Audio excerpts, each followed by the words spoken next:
Griffin's call echoed across the top of the mountain. Only the green and purple lights of the two Alternian moons illuminated the white feathers as it landed.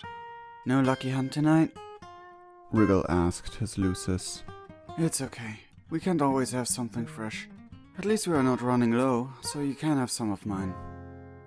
He ran with his hand through Pinocchio's feathery mane. He noticed the returning without success more and more, but decided it was nothing to worry about. Everyone has their downtime, and this new hive, hidden away inside a mountain, is not the most easy to reach or comfortable place, even for a griffin.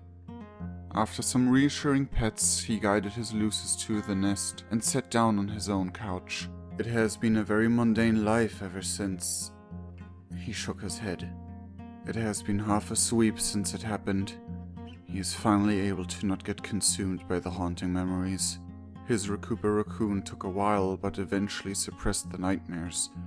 It was literal hell until he moved it into his new hive. It's not even his old raccoon. He had to scavenge one from a hive ruined by the drones. Messing with a high case brings some work on your doorstep, as it seems. Like a purr beast that brings you a living, angry slither beast. But that was to be expected. After all he had witnessed, he couldn't stand it anymore and had to at least try and change something. He thought back, when his Lucis brought him to safety after he almost drowned. They looked for a shelter in an old cave nearby and found an old inscription talking about the possibility of an Alternia free of oppression, with a quirk he hasn't seen before. He stood up from his couch, going over to his shelf full of reading material. Most of them belonged to current Alternian culture, but behind the backboard he pushed aside was a stone tablet hidden away. He looked at the writings on the tablet all over while he slouched back on the couch. Some of them seemed so alien that they were almost a different language to him, but he felt a connection. The quirk within the text was very prominent, and with it came an old steel necklace. Worn out by many sweeps, it was hidden away. He had to replace the thread, but the steel symbol remained without any need of restoration. Was this symbol the origin of the quirk, or was the quirk the origin of the symbol? Did trolls even have quirks when this thing was made? He had no idea. But it seemed that he wasn't the only troll with the craving for better Alternia, a better life for the troll race, and he would pick up every opportunity he gets to at least help out a few of those who are oppressed. This new hive, he thought to himself, will serve as a good staging ground. It is old, probably as old as the writings. There wasn't much actual information in those writings etched into stone, but the mention of this hive. It took him and his Lucis many nights and days to find it. After the first dozen, he was unable to keep count due to the nightmares, not only caused from the traumatic loss, but also those his entire race suffered from. A hellish cocktail, but it paid off. This new place may even be of any records currently accessible to those in charge here in Alternia. He looked over to the door behind which his raccoon is. He remembers the urge to digest some of the slime to suppress the nightmares, but luckily his Lucis was able to prevent that. Now, though Riggel was back on his feet, he recovered and gathered items to make this empty, ages-old hive into something he could call home, a safe space for him to rest. Suddenly, his Lucis made a sound of annoyance. Oh, right, sorry. I lost my train of thought for a moment. He got back up, smiled apologizingly to his griffin, and received a nod of appreciation while he turned around to retrieve some food. Somewhere else, at the same time, Rustblood slowly came back to her senses, her head still spinning. She lifted herself up rather fast and knocked her head against some metal bars. That didn't help the spinning. What happened? The last thing she remembered is going out to find some fruit for her Lucis, and then a violet flash. A gasp escaped her. She tried to look around. It was dark, so she wasn't outside. She barely remembered more than just flashes, as she has been shouldered by someone. Entering a cave, maybe? Who would go so far out to capture a rustblood and hide in a cave? This question should be answered soon enough, as a light flashed up as a sea dweller with luxurious violet garments and a long ponytail entered the place. It seemed like a room of an older hive, but it had no windows, and the air was used and moist, but cold. The sea dweller scoffed at her, combing the loose locks from his forehead behind his crooked, thin horns. You are awake. That's a surprise. It doesn't matter though. After all, it keeps you fresh for delivery. She hissed at him in response, but was reluctant to speak up against him before she knew enough about the situation she is in. She never was physically fit, even for low blood standards, and her powers are weak due to her probable concussion, but weren't much to talk about from begin with. The sea dweller just smirked. You better learn to behave, or else you may just be used as paint for an artist. I'd like to learn more off of you than just that common blood of yours. He didn't even wait for a reply and turned on his heel. He grabbed something from a table that she couldn't make out and left the room. The room, as she noticed then, had walls similar to a hive, but it seemed old and underground. A basement, maybe? No. Outside the door the sea dweller went through, it seemed like the walls were rocky. In a cave hideout? She couldn't make out enough to tell, but she had to do something. She concentrated as good as she possibly could, and lucky for her, there actually was the ghost of a bronzeblood nearby. She silently tried to send the ghost off to find someone in specific.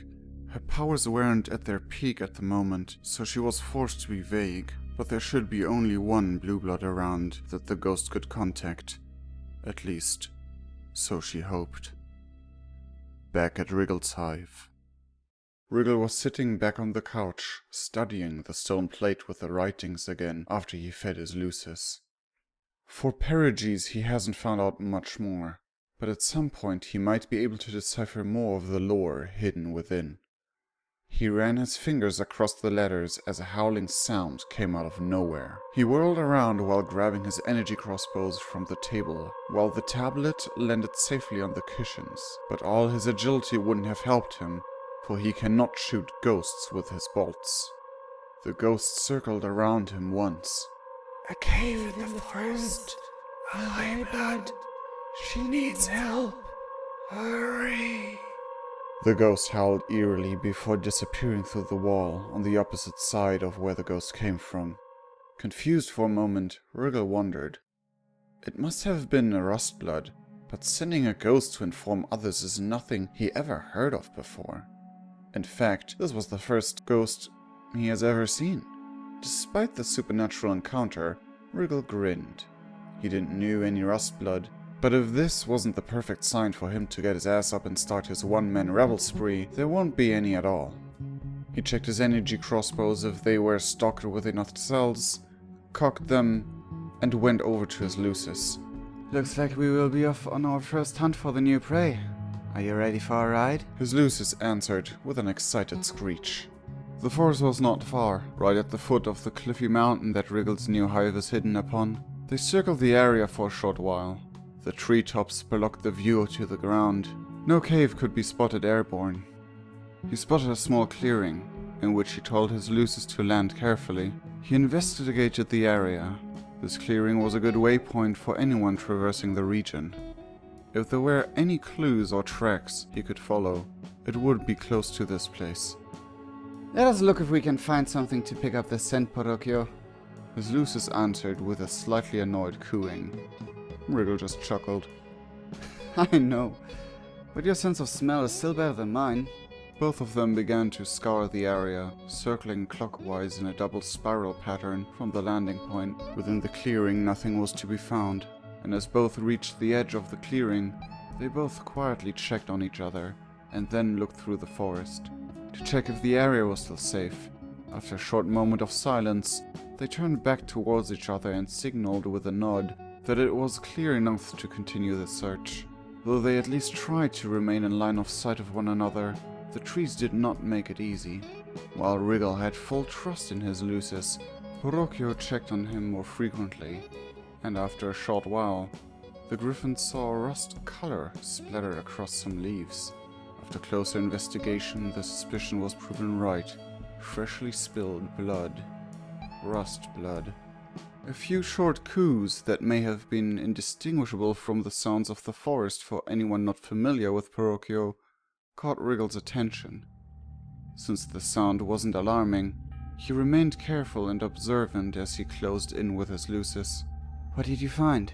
he asked politely, right before he caught it with his own eyes.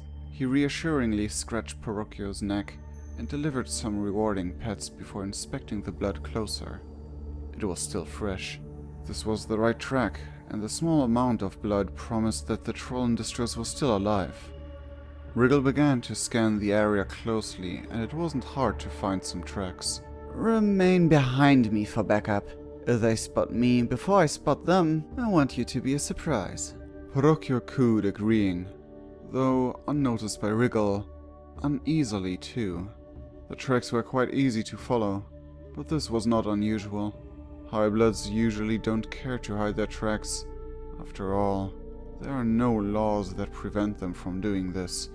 On the contrary, Riggel was being a rebel in this very moment, and it excited him. His blood pressure made this noticeable, but his hunting experience managed to keep him calm and focused. "There's nothing like the thrill of hunting something dangerous," he muttered to himself. He followed the trail. It was easy enough until he reached the entrance of a small rocky cave. It's so far off into nature that it is a good hiding spot. The only thing that surprised him is the need of a hiding spot in the first place. The distress ghost can only have been sent by a rustblood for the powers unique to the blood color. He noticed that the tracks also suddenly got less noticeable after they clearly moved towards the cave. He could still make out that they led inside, but any inexperienced tracker might not have noticed. Someone has laid out these tracks purposefully. Before he could think any further, he heard the loading of an energy weapon from the trees. Even though the sound came from his side, he aimed one of his crossbows behind him, and then, as the sound reached its peak, dodged the blast of orange and teal energies with a jump backwards. The blast incinerated the plants he just stood next to. All the while he shot one port bolt where he would land, and the destination port bolt in the general direction of the sharpshooter, who has not shot a second shot yet. Riggel landed in his portal field, which collapsed as soon as he went through. This destroyed the two physical bolts that were holding up the connection. Now he was a couple yards away from where the beam hit, and only thanks to a surprised sound within one of the trees, he could pinpoint the location of the ambusher. He looked at her, cerulean blood judged by the color of her clothes, with very short hair and a pair of glasses, though with a red frame and red black striped overknees. She was holding some kind of energy rifle with an axe blade at the barrel, formed like a crooked arrow bending up and then down. After being surprised, she whirled around towards where Riggel arrived. But this gave Riggel enough time to shoot an energy bolt of his own. Aiming at her shoulder, she had to let herself fall down the tree in order to dodge, but landed with an agile roll in order to avoid injury. But instead of shooting Riggel again, she used the roll in order to close in on him. He shot a couple more bolts in order to keep her at bay, which she sidestepped barely, but now she was close enough to swing the blade of her rifle axe for his face. He dodged with a lean and a step backwards, but now she was closer and had another swing at him from the side. He ducked under her swing to punch her into the stomach. He needed to gain distance. The punch dazed her enough so he could jump backwards, but as he landed she already regained her stance. Riggel aimed at her with both of his crossbows, pressed a button, and started a salve of shots. She dodged to the side behind another tree, but one bolt strafed her upper arm. Riggel stopped shooting for the moment as she was out of view, and sprinted to the side. But as he did that, the cerulean noticed that the strife on her arm wasn't as damaging as she thought. She figured out that the salve shots might be less powerful than the single shots. She looked at her rifle axe and grinned, whirled to where she assumed Riggel to be, aimed, but he wasn't there. Instinctively, she whirled back around again, slashing with her weapon blindly, which saved her as Riggel was right behind her and dodged just barely out of reach of the blade. As he jumped back, he began to rain another assault down on her, but this time she span her weapon in a circle to block most of the shots and dodge the others, backing up behind the tree. Riggel attempted a similar tactic as before and used a portbolt to get behind the tree again, but this time he was looking straight down the barrel of her rifle that was about to blast. He dropped backwards into a roll as he kicked the barrel away from him. This saved his face from the blast, but it was close. He figured that her weapon probably needs a cooldown, otherwise she would have kept shooting after the last time. This meant that after this blast she would go over into close combat again, and he lacked the melee range to deal with that. Instead of trying to gain more distance, he decided to jump towards her after his backwards roll ended in a kneel, using his crossbows to hold the rifle away from him. The weapons clashed, and she tried to push down on him, having the advantage of her weapon's weight, but the strength of Riggel's indigo, slightly higher cased blood, was enough to equal that out. She clenched her teeth, with just one fang on the left, while Riggel pushed her towards the tree behind her in order to pin her against it. He tried to figure out a way to point his crossbow at her without letting the blade slip into his skull. This close, he noticed that her left eye had 3 pupils. Eye mutations like these were common for her blood color. In this stalemate, Riggel decided to use the time for a black flirt. Interesting weapon you have there, and you're pretty skilled with it as well. She ignored his remark with a slight hiss, followed up by shouting in his face. Where is she? Riggel reacted confused at first, but then it clicked. Surprised, he looked at her rust-red glasses, her rust-red striped overknees. Wait, we might be here for the same reason. She glanced at him, slightly confused, but didn't let loose. Riggel decided to jump back so he is out of reach of her weapon and put his own down. She kept her axe and guard up with a quick glance at her rifle-axe glowing parts. She seemed to have checked if her weapon is cooled down already. Riggel put his crossbows back into the holsters on his belt. Now he was happy that his luces did wait for a signal. I swear, I mean no harm unless necessary. You're also looking for rustblood here, right? Her eyes were narrowed to 2 thin lines. How do you know? She lifted the barrel towards him while the loading sound powered up again. Riggel rose his hands in negotiating defense. Well, I was haunted by a ghost that has been sent as some sort of distress signal. I was surprised, but... You saw the... Ugh, that ghost wasn't meant for you. Either way, now I'm here to help. Trust me, I don't wear these colors as a fashion statement. She thought about the offer. After a short moment of tense silence, her weapon unloaded with a humming sound decreasing in its pitch. Alright, you seem to be honest about it. You also kinda gave up on the kill by trying to convince me we are on the same side. Guess that counts for something. Riggel sighed in slight relief before he answered, loosening up and putting a hand on his waist, back into black rum flirting mode. You didn't make it easy. I'd say we were in a stalemate, to be fair. But if I would have wanted to... If you wanted to kill me, you would have. Yeah, sure, whatever. He chuckled a little at that response. Well, let's not waste any more time. They might be in this cave, but... Oh, they sure are. She and the one who took her. Riggel looked at her, impressed. How do you know? She shouldered her weapon, and with a cheeky lean forward, she pointed at her eye with the 3 pupils. My eyesight may need assistance, but thanks to my mutation, I can also figure out what blood colors are nearby and the general direction. It's not as much as a mind control like some other Saarrreerrians can, but it helps. He smiled, impressed. He took one leg back and bowed a bit, lifting his arms in the direction of the cave's entrance. Your abilities surpass mine then, so ladies first. She snorted a little, shaking her head a bit. Do not think I'm not keeping my eye on you. Riggel smirked. I wouldn't have it any other way. And punctuated the sentence with a wink. She let out another amused snort, muttering something under her breath and looked towards the entrance. Her amused face went serious. She looked at Riggel for another moment, and then proceeded inside. Riggel looked towards his losers who remained in a safe distance, and gave a signal to wait outside of view of the entrance. The Saarrreerrian, having her weapon still shouldered, with the hand close to the trigger, intentionally pointed towards Riggel behind her. He took care to stay out of aim, but he realized her intentions of this being a silent warning. Deep within the cave, an angered shout was heard by the Rustblood girl. She looked over to her table. The Violet Blood was talking to someone in another room, and she tried to use her chance by moving a long metal object closer with her telekinesis, but she couldn't grasp the object right.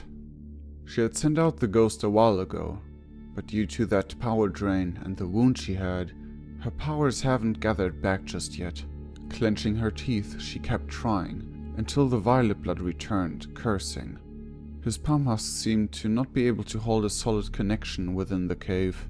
She hoped this meant good news for her, but this belief was diminished when he opened a husk top, which seemed to have an internet connection, and he built up a video conference with a troll she couldn't make out at all, but she figured that this development was not in her favor. "Is the connection stable now?" the Violet Blood asked, annoyed. She couldn't make out the answer of the other troll, but it was obvious that the answer was positive. Great. Now, as I said before, everything is planned and ready.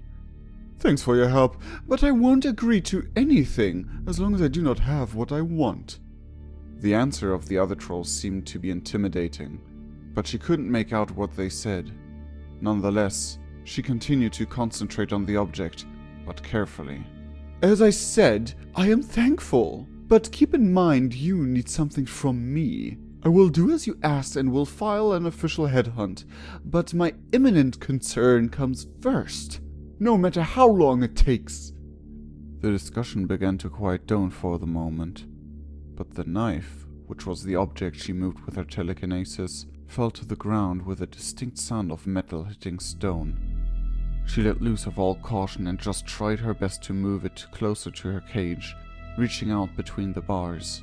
Her concentration made her miss the "Hold on a second" from the Violet Blood, so she only noticed him when he stomped on her hand, breaking her concentration and picking up the knife himself. She shrieked up in pain, but tried to not give him the satisfaction of seeing it.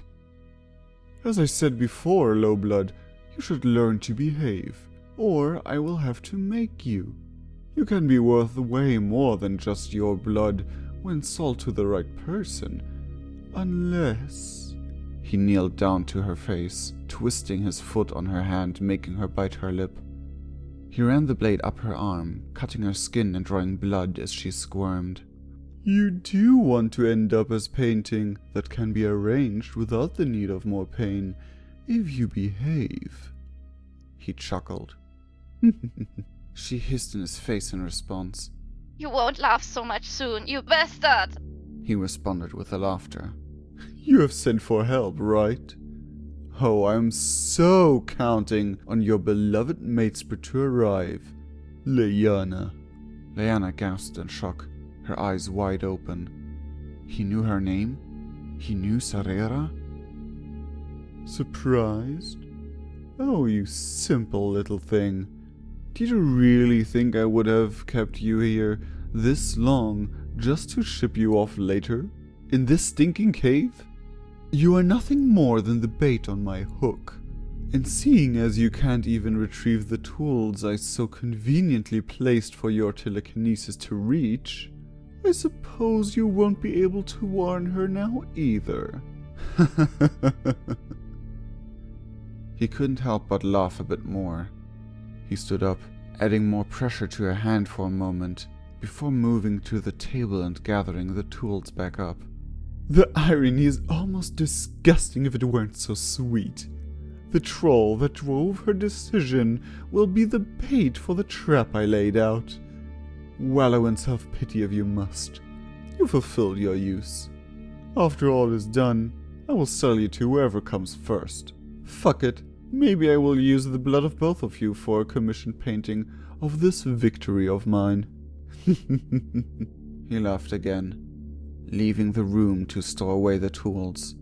Lyanna, in shock about what she is responsible for, forgot about the pain for the moment. Not too far away, near the cave's entrance, Riggel and his newfound Cerulean ally went further into the cave until the light of a torch became visible on the wall. If not already proven by the Cerulean's ability, this would have been the perfect indicator for being on the right path. Riggel used the opportunity of more illumination and carefully walked up next to her, trying his best to make his movements not give away any wrong impressions of his intentions. With one hand on his belt, away from his crossbow on that side, and the other relaxed, he faced her carefully. "Would the tough beauty mind if I—" Saarrreerrra. My name's Saarrreerrra. She cut him off. Okay, Riggel thought to himself, the nickname rights are not unlocked yet. Riggel! He serenely returned the introduction, and proceeded with his question. "Would you mind me asking how you met her? The Rustblood, I mean?" Saarrreerrra thought for a second, but couldn't come up with a worthwhile excuse. My Lucis and I moved into Low-Blood town on the other side of the mountain. She lived close by this forest and was the first I got along with.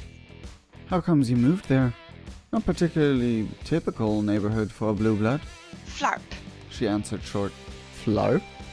Riggel replied questioning, raising a brow as well as a smile. Yep, I'm a big deal in the region I came from, and decided to move here after I conquered this town. Now it's the capital of my mighty overlord realm, and they welcomed their queen pretty warmly. I seem to have impressed the locals. She couldn't help but carry pride in her words. Riggel couldn't help but chuckle. Isn't all that a little nerdy for your age? She whirled her head towards him with a glare, while also artificially expressing growing disinterest, and the words just shot out of her like a premature gunshot. Oh, shut up, you excuse for a facefuck. What? What? After she realized how amused Riggel's left eyebrow raised up and away from his growing smirk, and she had a moment to think about what she said exactly, she turned away from him as fast as she could, fastening her speed ahead. She could feel her blood pressure recoloring her cheeks with a light blue shade.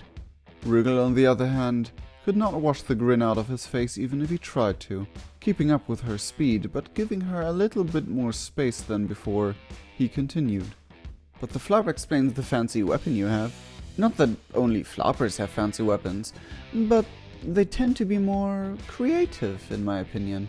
Riggel paused in order to give her space for a possible reply, but she seemed too busy focusing on her embarrassment for the moment. "I couldn't help but notice the energy your gun uses. Pretty unusual. May I ask how it works exactly?" She sighed, more to reduce the blush on her face than because of annoyance, before she answered. It has some history. Riggel nodded. "It seems to me like these powers are of psionic nature." She looked at him with a raised eyebrow for a moment, letting him catch up with her again, but nodded eventually. Yeah, a Goldblood I knew wanted to avoid the trouble that came with these powers, so we made, a deal? Riggel was surprised, to be sure.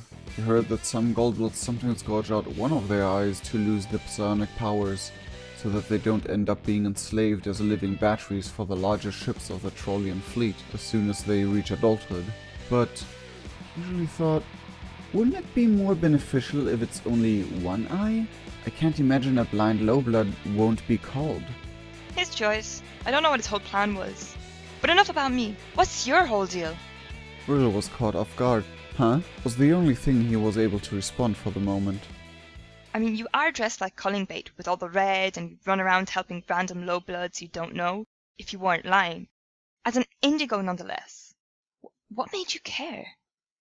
Riggel was unable to respond and just stopped in his tracks, thinking. Saarrreerrra only noticed after she made a few more steps. Riggel thought. Memories shot across his head. A wonderful night, a promise, a grim end, a flash of jade blood, and a thunderous scream. Then a cacophony of more screams, but filled with fear, roaring fire, the intimidating low mechanical buzz of drones. He looked down at his belt with the 3 stars. His title, The Escapeless, echoed in his mind. But how should he answer this loaded question? Saarrreerrra tilted her head. She felt a little bad now that she saw his reaction, but Riggel broke the silence before it could get awkward. Let's just say I made a promise and started a new life. This is my path now. He lifted his head back up with a smile, but it wasn't difficult to tell that he was hiding pain behind those closed eyes of his. Saarrreerrra had no idea what he wasn't able to tell, but she couldn't find any words either. The silence was cut short by a metallic clanking sound from the end of the cave. Saarrreerrra whirled around and both readied their weapons. Saarrreerrra looked at him, motioning towards a crosswalk. The natural cave turned into an architectural building. This room was built artificially for sure. Both backed up against the wall, Saarrreerrra in front, and edged closer to the open door. "Let's hope your mate spirit is in there and well up," Saarrreerrra answered quietly without looking towards Riggel. How'd you know she's my mate spirit? "Well, you're wearing her colors. Care a lot, and are fine with blackroom flirts. It was a 50-50 between that or morals." Saarrreerrra exhaled with a short, impressed hum. Clever boy. Then she began loading her rifle axe, aimed, and whirled around the doorframe into the room, checking the vicinity. Riggel was closely behind her, giving her cover by checking the opposing side of the room as they stepped in. It was dark at first, but the lights flashed on, brighter than expected, to reveal a large room with round walls. A table and some gruesome tools on one side, a bunch of small containers across the walls, and an elevated platform with a lot of technical hardware on the other side. What immediately caught Saarrreerra's eyes was a cage with a very familiar troll inside, shouting at them in a panicking voice. Run away! It's a trap! The lines weren't even fully spoken as Riggel turned around, but an old gate smashed down before he was able to do anything else. "Shit!" Saarrreerrra was glad to see Lyanna wasn't hurt, so it took her a moment longer to realize. She aimed her rifle axe around, looking for clues as a sinister, pitchy laughter echoed through the room. Oh my, this trap worked way better than I could have hoped for. It's hilarious, really. Saarrreerrra narrowed her eyes. She opened her three-pupiled eye to figure out. Oh, fuck me, she muttered under her breath. "Not now," replied Riggel, jokingly, holding his crossbows at the ready. "What did you see?" She looked above the elevated area, and from a hole in the ceiling above it, a small platform sank down like an elevator, with a sea dweller in violet clothes on it. He was in the motion of putting away his palm husk and looked at the duo with an excited, sadistic grin. Saarrreerrra didn't hesitate and shot a psionic beam from her weapon, but the violet blood held up his arm and an energy shield emerged, deflecting the blast into the ground. Riggel clenched his teeth. This was some powerful and expensive tech, even for a high blood. "And what do we have here? You not only brought a friend, but a great prize as well. If I would have known, I would have prepared something a little extra for a common acquaintance of ours." Saarrreerrra snarled. What the fuck are you talking about, fish face? "Do not call me that!" He hissed back at her, but quickly fixed his posture. "Do you really not know who this is?" He amused himself. "This is the Escapeless, bane of orphans, traitor of the high castes, a rebel with a juicy reward on his head. Ventor, if I recall?" Riggel now clenched not only his teeth, but also his fists. He would have instantly shot him if not for the shield this guy had. Saarrreerrra looked to Riggel in disbelief, only for a moment losing focus on her opponent. The Escapeless? A known rebel? You kept that a secret from me? Riggel answered, shouting in the violet blood's direction. "The title is a scar in my past I left behind. But it is true. I am a rebel now. And I fight for that assholes like you will have a harder time oppressing the lower bloods like this." The violet blood broke out into laughter. I pity your sense of hope, Escapeless. Not only because you face me. There were way larger rebellions in the past, and none of them have changed Alternia. You would have ended up getting cold eventually either way. Oh, shut up, fish face. I apparently have a known rebel on my side, to your surprise. Don't get too cocky. Riggel looked at Saarrreerrra surprised. A slight smirk on her face revealed that his culpable allegiance did not bother her. On the contrary, she might even like it. "I told you to not call me that! I have a name and I demand you use it! Think of everything you threw away!" The violet blood began to lose his temper, but Saarrreerrra just scoffed. Nah, Whatever you thought we had, it isn't even worth to remember. You are not worth memory, fish face. She taunted him even more. This seemed to have hit a weak spot as his stance and expression now fully changed into a more aggressive mood. You used to shout my name! Now say it! Say my name! She just scoffed again. No chance, fish face. I left because of your attitude, and chose to forget you altogether. The fish face growled and activated his shield. Now it was visible that it was shaped like a wide, stylized, pointy arrow, and there were 4 main beams of energy coming from his braces up, down, left and right, going over into a thicker border on the edges. The energy hummed intimidatingly and a second, longer, thinner and pointier one formed on his opposite arm. It almost resembled a single, large claw. You will pay for your insolence! I have the high ground and the better equipment! Now shut up and die! Instead of closing in on them as Riggel expected, the Violet Blood held up his shield and rested the longer, claw-like one on top of it. Riggel yelled, Dodge! And did so himself as fast as possible. Luckily Saarrreerrra was on the same page and they both escaped a thin energy beam that shot right between them from the claw. Saarrreerrra landed close to the cage of Lyanna. They looked at each other for a short moment, but the Violet Blood was fixated on her. He shot another short, sharp beam in Saarrreerra's direction, which she barely dodged by jumping behind the table. Riggel used this window in order to give one to Saarrreerrra. Hey, fish face! Eat this! The fish face, as now his official name seems to be, growled at Riggel, raising his shield in order to block the salve that he shot towards him. Don't you dare! Not you too! Ah, I thought you liked this nickname. I quite enjoy it.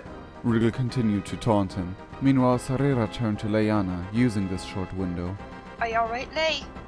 Yeah, nothing serious. I'm so sorry, I didn't know. Lyanna was close to tears, but Saarrreerrra shook her head. Don't be. I'm sorry, Lyanna. I should have known this stalking psycho wouldn't accept no for an answer. If anyone's to blame, it's me. She continued, while her eyes glanced to her weapon to check if it's loaded again. An energy beam from the Violet Blood shot across the room aimed for Riggel, which he dodged. Just be careful, please. Lyanna begged. Saarrreerrra smiled back at her and the smile turned into a grin. Don't you worry. We'll be in fish sticks tonight. Lyanna pulled her face with a soft Ew. as Riggel tried his best to hold the Violet Blood's attention. Then Saarrreerrra loaded her rifle axe and aimed at Fishface, remaining in cover of the table and waited for an opportunity. Riggel dodged a few shots while shooting some of his own. There was no cover to gain a small break on his side of the room, so he decided to use the teleport function of his crossbow again. He shot to the ceiling and onto the floor furthest away from Saarrreerrra, and sprinted for it as the Violet Blood kept shooting in 1-second intervals. He leaped through the teleportation field and dropped upside down from the ceiling, releasing another volley of bolts in a salve. The Fishface blocked the salve with his shield, and Saarrreerrra used this moment to fire a psionic beam from her weapon. The Fishface had barely enough time to look surprised into her direction and was enveloped in an explosion as the beam hit. Saarrreerrra shouted, Eat that! while Riggel landed on his feet, but shortly after, another energy beam shot towards both Riggel and Saarrreerrra, only barely missing Riggel, singeing a lock of his hair and destroying Saarrreerra's cover, barely missing her. The smoke of the explosion subsided, and it became apparent that the shields have deflected the blow barely to the ground beneath him, which created the explosive effect. It revealed some cables and an energizing platform, feeding his weapons remotely with energy to keep him loaded up. Fishface then began shooting energy beams in the same intervals from the shield's center and the claw point, keeping the two locked in a constant cycle of dodging. Interesting teamwork. If I wouldn't know it, I would say you practice this. But eventually you won't be able to keep up this energy. He was right. Constantly dodging shots already began to tire them out. Riggel occasionally was able to fire a shot or two, but those were easily blocked and just gave Riggel a short window of respite. Eventually, Riggel used another teleportation shot to move one of the containers over to Saarrreerra's side, by shooting the ground below one of them and the wall next to Saarrreerrra. Now there was enough room for Riggel to hide behind one of the containers, since the one that was in his way was now on Saarrreerra's side. Now both were at least behind a little bit of cover. The Fishface began shooting the small containers to keep his opponents locked in place. They were barely able to cover a crouching troll, but his opponents were able to gather a valuable piece of information. The metal branding of the containers, just as Riggel guessed, were at least for a while impervious for the energy shots, similar to the bolts of his crossbows. Any ideas, Hunter? Saarrreerrra asked Riggel, catching her breath. Riggel took a deep breath for a second, the shots of the fish face hitting the containers as regular as the ticking of a clock. I at least understand his weapons a bit better now. We need to get him off that platform. From this distance we don't have a chance. Saarrreerrra snarled. Fishface is way too much of a clock beast to get in my melee range after I kicked his ass back then. Both waited for a response to get some amusement, but it was left out. They both looked first surprised and then smiling at each other. Like this, he was unable to hear or at least understand them. What do you know about his weapons? Riggel asked her. Not much. He had a harpoon with an energized blade last time. Don't know if it's the same energy. What was it able to cut? Could you block the blade? He asked quickly. You can't cut refined metal. Luckily that's what my axe has. If this is the same energy, melee should work. Riggel nodded. Get in close range. Maybe we can... Suddenly he stopped. The shots against their improvised cover stopped and Lyanna shouted. Saarrreerrra, watch out! Not a second too late. Saarrreerrra barely rolled out of the way of the claw that Fishface lunged over the container, driving her out of her cover. She immediately pressed on with a melee counterattack, which was parried, but kept slicing against the claw to draw him away. Riggel instantly used this opportunity to shoot singular shots in close succession towards their opponent, circling him, so it became more difficult for him to block the shots with his shield, or even aim a shot at Riggel while fending off Saarrreerrra, Riggel closing in on him. While Riggel tried to find an angle where the shield could no longer reach, Fishface noticed that he was figuratively backed up into a corner. He backed off from Saarrreerra's attacks closer to Riggel, keeping his shield up, becoming more defensive. Saarrreerrra pressed her attack. Getting cocky, she exclaimed, Almost got you, Fishface! He pulled his weapon closer to minimize the range between the two and answered, I told you to say my name! And he ducked under Saarrreerra's next swing, any closer to Riggel and she would have endangered him. But before either of them could realize, the violet blood whirled in a circle, slashing at Riggel while kicking Saarrreerrra in her now exposed side. Saarrreerrra was sent through the air for a few feet before she was able to catch herself and rolled off on the ground to dampen her fall, while Riggel was able to parry the slash with his crossbow's underside, which left a mark on them. A second slash coming back made him lose his footing for just enough, so that another kick sent him closer to Saarrreerrra, both kneeling down. Fishface turned to them and cracked his shoulder, stretching his arms before regaining his stance with the shield up front. I somehow had to get you two out of hiding. He then shot with alternating shots with both weapons towards them. While they dodged in a circle around him, he walked back to his platform while shooting. Riggel tried to counter with shots of his own but kept moving. After Saarrreerrra and Riggel closed in and began dodging in more various directions, Fishface's shield began to flicker with each shot. Riggel jumped behind cover and began shooting another salve, but their opponent retreated into a defensive position and reclaimed his platform with a fast move backwards. A buzzing sound indicated the connection was re-established, and he remained defensive. Riggel noticed that, keeping up the shots to keep the shield occupied at least for a moment. He closed up to Saarrreerrra. Cover me with a shot. She began loading her gun. What's your plan? Remember our misunderstanding outside? I'm the tree, you'll be me. Clear? Saarrreerrra grinned Clear! and shot a beam towards the Fishface's shield. As the shield got hit, another explosion indicated the successful deflection.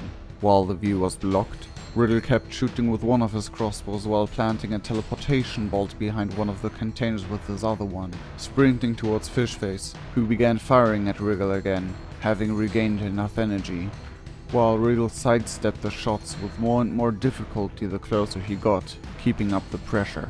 As Riggel jumped on the platform, he dove towards the violet blood in order to slip under his shield and aim at his torso, but Fishface didn't let that happen. He pushed down his shield against Riggel's crossbow and stomped down on his other arm as a bolt went off behind him. Ha! You missed me, Mr. Escapeless! He taunted Riggel, but received just a grin. Riggel countered, pained by the pressure applied to his arm. I didn't aim for you. Fishface's expression turned into shock. As he began whirling around, Saarrreerrra was mid-jump and axe swing behind him. The blade closed in on his violet throat as he reeled back, falling over Riggel. he would have barely dodged, but Lyanna had found enough strength to give him a telekinetic shove towards Saarrreerrra in the last second. And at that moment, Fishface stared with shock into Saarrreerra's three-pupiled eye. His head got separated from his shoulders in a, more or less, clean diagonal slash upwards. Saarrreerrra landed in a kneeling pose, while the Violet Blood's body stumbled backwards a few steps, tumbling over Riggel and collapsing onto the floor. Shortly after, the head fell next to the body, the shocked expression now frozen onto his face. Riggel and Saarrreerrra both just relaxed where they were, breathing heavily, grinning, before both of them began to laugh exhaustedly. We fucking did it! Honestly, I didn't think this was the way it would end. Saarrreerrra exclaimed happily. How did you think it would end? Riggel asked. I don't know. Me sacrificing my ass for Lay to escape, I guess. Lyanna intervened. Hey, don't do that! Sorry, Lyanna. Saarrreerrra chuckled as she used her weapon to pull herself up again. The adrenaline and exhaustion and all that. Don't forget the euphoria of defeating a sea dweller who had the upper hand, Riggel added, taking another deep breath before standing up himself. Saarrreerrra went over to Lyanna, breaking off the lock with her weapon before releasing her, just in order to get trapped in a hug by her in return. Riggel looked at them both with a warm but tired smile. Not interfering with their reunion, he examined the room's decoration and items. The table seemed to not have been solid, but it had cupboards inside with some tools for behavior training, as the High Bloods called it. He was pleasantly surprised that none of them seemed to have seen any use recently, but he found a dagger with two blades, one on each side of the hilt, resembling those of kunais. He looked at his crossbow and then back at the daggers, then searched around the items a bit more. Saarrreerrra and Lyanna in the meantime turned to Riggel, wondering what he was doing. Are you looting this place now? Saarrreerrra asked. Riggel, deep in the remains of the table, answered swiftly. Of course, grabbing what's useful and modify my arsenal. He found a second one of these knives. What are you planning with these, if I may ask? Lyanna asked carefully. Riggel held the blades against the underside of his crossbow. I was a little bit in trouble in melee combat today. I should work on that. The two girls looked at each other. Saarrreerrra shrugged. Then Lyanna gasped a little, getting closer to Riggel. Oh, I should really thank you for helping out. Sir, it is so rare to get help from High Bloods in the first place. And without you, we might have... Please don't call me sir. And besides that I swore my life to help the lowercase out, I would have been fish food without the help of your skilled matesprit and her experience with him. He lifted a hand while bowing slightly in Saarrreerra's direction. Aww, I can't get all the credit though. You saved my ass just as I saved yours. But really, thanks for helping out. Riggel smirked and bowed, extending one arm to the side while laying the other one on his chest. The pleasure was all mine. Fighting alongside such a good-looking and skilled individual alone would have been worth it, but we also saved a beautiful maiden in the process. He winked towards the couple, which made Lyanna chuckle and Saarrreerrra smirk flattered, but only Saarrreerra's cheeks gained a slight coloration. She surveyed the battlefield. Gotta admit, we did make a good team, didn't we? Her gaze fell on the violet blood that leaked over the floor, and her smile died. But I guess we will have to be for the future. Lyanna looked towards Saarrreerrra with a saddened frown. Killing one of them will send the High Bloods and the drones after us as soon as it's discovered, especially if he had friends among them. She sighed. Don't worry, this will be on me. I will stay behind and place my mark. That way it will be the rebel who is to blame, and no one will bother you. Lyanna and Saarrreerrra stared at him, surprised. While Lyanna beamed with thankful glee, Saarrreerra's expression just turned confused. Thank you! But why? Lyanna pouted to Saarrreerrra for a moment, but Riggel answered quick with a chuckle. Well, this will be a great starting point for this little rebellion of mine, and with the attention from the higher-ups that a single troll can shake their ranks, grows fear. Eventually they will think twice about it before they abuse the lower castes. A short appreciative chuckle escaped Saarrreerrra as she smiled towards him, stemming a hand against her waist. You may be a dork, but you're okay, Ventor. Lyanna looked at her matesprit and bit her lower lip, while a cheeky amused grin spread across her face and she bumped her hips against Saarrreerra's side, teasingly. Cut it out, Rusty Bear. Leanna giggled in response, while Saarrreerrra sighed. What's your contact, Ventor? Riggel scratched the back of his head. Well, I don't have a palm husk or husk top anymore. But you can leave letters or stuff at the edge of your town facing the mountain, and I'd be able to find it. Wow, how old are you? A million sweeps? She scoffed, and walked over to the corpse of Fishface. That's way too old school. Here, She retrieved a small purple and gold painted palm husk from his pocket. take his. He had it off the findable network for a while now. No idea what good it did him as a high blood, but it's not traceable. He kept bragging about it back in the day. Now he won't need it anymore. Riggel scrunched his nose a little, but accepted the gift with appreciation. Saarrreerrra tapped on the contact list on the screen. My contact should be in there. Probably with some weird notes or nicknames, but you can find me by my symbol. Now whenever you need your ass saved again, you can just ring me up.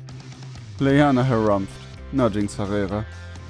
Or if you just want to hang or whatever. Saarrreerrra added quickly. Riggel smiled. Thanks a lot. I will definitely make use of that. I'm looking forward to next time. He said, ending it with finger guns and a wink. Saarrreerrra smiled, boxed him against the shoulder with the words, Don't be a stranger. took Leanna's hand and began to leave. Thanks again. See you soon, hopefully. Leanna added while leaving. Don't mention it. Happy to help. See you guys later. Saarrreerrra waved without looking back, while Leanna walked backwards in order to wave. Riggel returned the gesture. Leanna then turned around, hugging Saarrreerra's arm, leaning in close to her. Did I smell some black emotions boiling?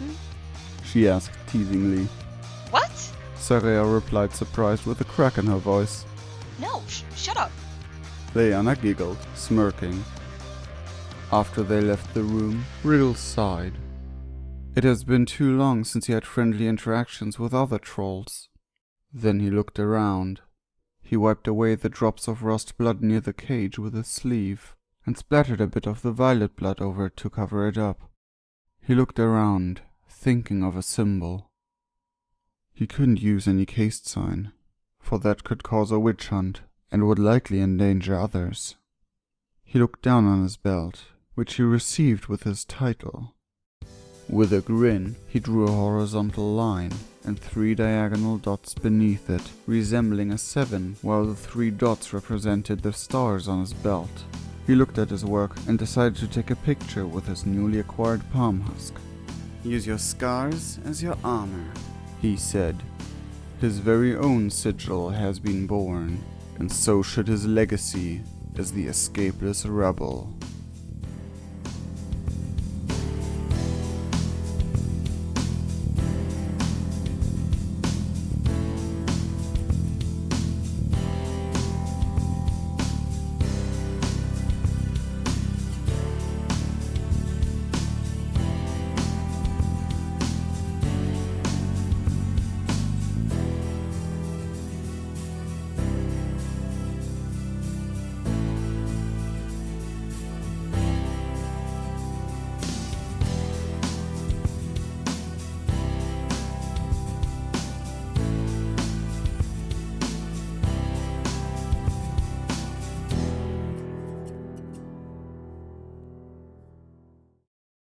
Somewhere far away, in a darkened hive, only illuminated by the light of a screen of a husktop, someone watched a live feed from a cave where a violet blood had just been decapitated. The crunch of a fruit being bitten echoed through a room filled by only dark silence apart from a muted video call that has never been hung up. After the figure gulped down his bite, the screen showed how a certain rebel waved goodbye to newly acquired comrades. The figure pierced the palm of his hand with the claw of his index finger and drew deep purple blood. You've been more useful than anticipated, Fishface. A rumbling voice chuckled. Looks like you kept your end of the deal after all. The figure leaned towards the husktop in front of him on the table, staring at the rebel that smeared his new symbol on the wall. With the blood-tipped finger, he smeared a purple line across the head of the one he watched. Long time no see, motherfucker.